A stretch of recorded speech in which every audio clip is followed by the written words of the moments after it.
Hello everyone. So today I'm going to improvise a horror story based on a character concept. I have this character that I've created, and I'm going to improvise around this character. Okay.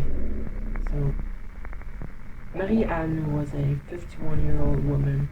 She worked as a night worker. She would sell prostitution and often she would find herself in very bad situations because of her job. And so mind you, she would go to work only at night because who is going to, during the day, but she would only go at night. She would go to work at 9 p.m. until 2 a.m. So the train that would go to her home would go at 2 a.m., right? So she knew that she had to be in the train station by that hour.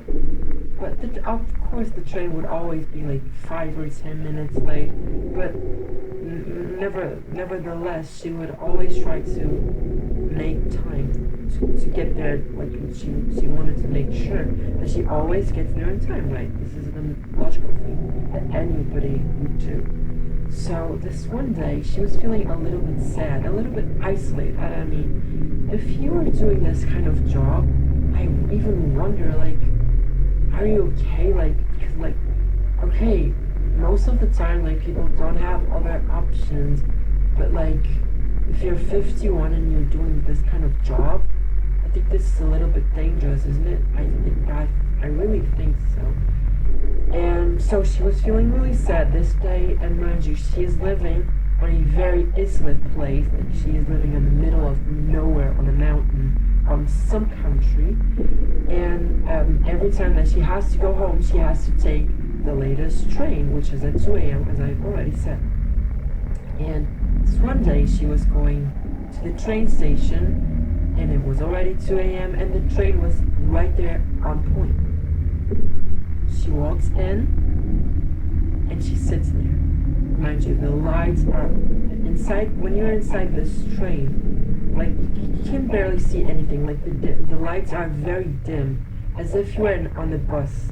When you're in the bus, all the lights are very dim, almost as if there were no lights at all. The light of the moon lightens even more than the inside, than the lights of the train itself. And okay, so she was inside the train. The lights were very dim, and there was no one inside except for the person who was driving this train, who she never really met, even though she would ride this train every single day from work to her home. So this one day she stayed on the train more than usual. The man said, lady, this was the last stop. If you want to leave, you should leave now, because this train is not going anywhere else. So she decides to not respond. And then gets up. He stands up from his cabinet or his little chair, his little desk with his buttons. Gets up. He opens his door and walks towards her, this woman, Marie-Anne. Mind you, he did not know who she was, even though he saw her every day. This day he decided to go up to her and ask her and talk with her. She was clearly not okay, and she wouldn't get out of the train. You know what I mean? What would you do? So this man asks her, is everything okay? Yes. And she says, yeah, everything's fine. Why'd you ask? And the man stares at her eyes as if she had said the most heinous thing she could possibly have said. And this man got so mad that he ran towards the lady. They were talking like not very close, like distant talking. Hello, hello, you know, like as if strangers, like because they're strangers. This man runs towards her and goes up to her and is like, "What are you talking about?" Like screaming in anger.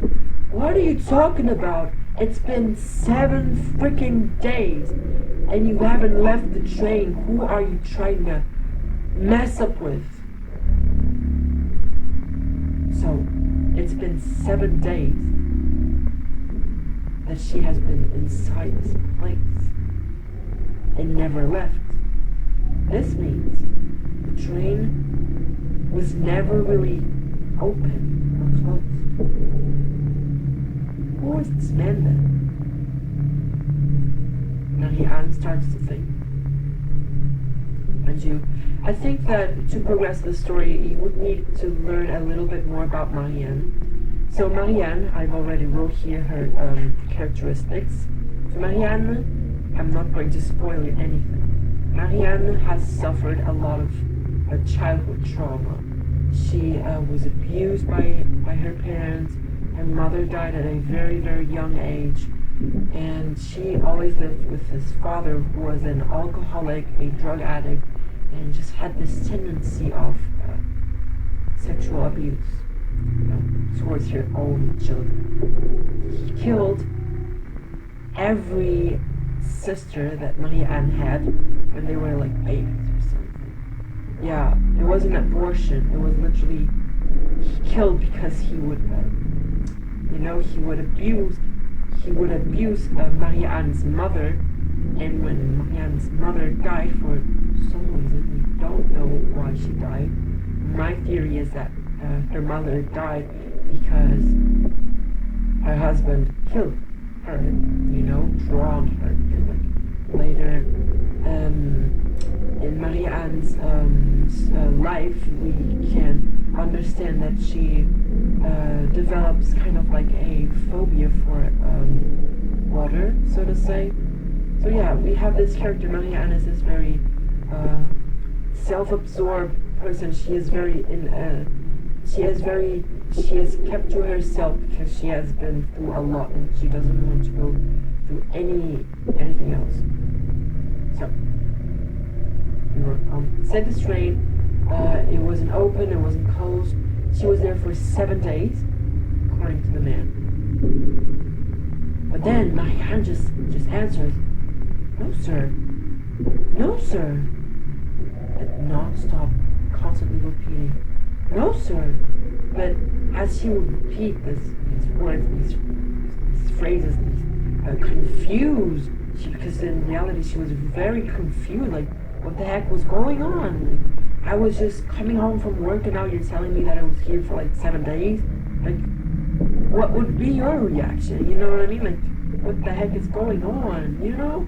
Like, makes no sense. So she gets together, because she is this very logical thinking. She thinks very logically. And she's just calm. Okay, I know I've done some messed up things. I have a not so well considered job. It's a humble job. I know it's people really don't take it seriously and always mock with me and because of my job, but like, I haven't done anything wrong to anybody. Why is this man coming for me, you know? And 10 seconds later, you cannot see anything. The lights were still dim, but it's as if you like blink and then you see nothing else, like as if the man was never there. So Marianne thinks to herself, okay, I probably need to get some psychological help, because like maybe all the trauma that I've been through has led me to this, you know? It has led me to this. And so she just ignores everything, because like, it's as if nothing happened really, because she usually has these kind of hallucinations quite often. But maybe she's just unhinged, you know, maybe this person is just doesn't have like any grasp of reality, what is real, what is fake. Because like, she just isn't alive anymore. She isn't living anymore. She just gave up on life because she has no reason to live anymore. So she just gets off. She just gets off the train. She goes home and she goes home. So how does she go home from her train station? She has to go up a hill, like in the middle of a very dense, dark forest. It's very creepy. It's like 3 a.m. already because like the voyage from the train station from her work to this place was like 1 hour, and she just goes to her home. She has to climb all this road, which is very dark, very creepy. She hears the same thing again from the same voice as the man himself from the train station, saying, "What have you done?" Like screaming, "What have you done? How could you possibly have done this to me?" Screaming in anger. Marianne thinks to herself, "What's happening to me? This is it. Is this it? Am I officially crazy now?" So she just rushes off to her house. She just takes a quick shower and just lays in bed. She just stares blankly at the ceiling. Worst idea ever. She almost falls asleep. She turns her head to the side, and a man in his like 70 years old, resembling her own father, shows up. He stands up. This dark, heavy figure stands up with a very heavy face and says, "You shouldn't have killed my whole family. Now I'm going to kill you." He grabs his knife and slices her throat. And Marianne dies. This is the story of Marianne the Devil. Devil himself, but a demon, daughter of the devil himself.